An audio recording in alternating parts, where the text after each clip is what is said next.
2025-এর পুরো সময়টা জুড়েই থাকছে ইতালির ভিসার আবেদনের সুযোগ।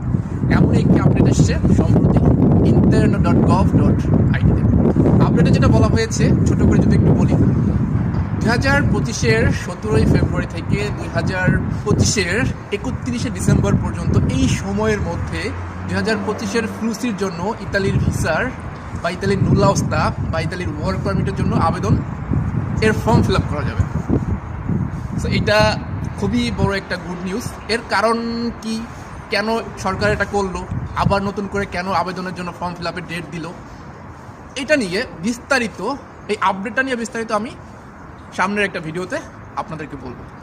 সো গুড নিউজ ইজ 2025-এর পুরো সময়টা জুড়ে আপনারা ইতালির নুলাওস্তার জন্য আবেদন করতে পারবেন। So good luck for everyone.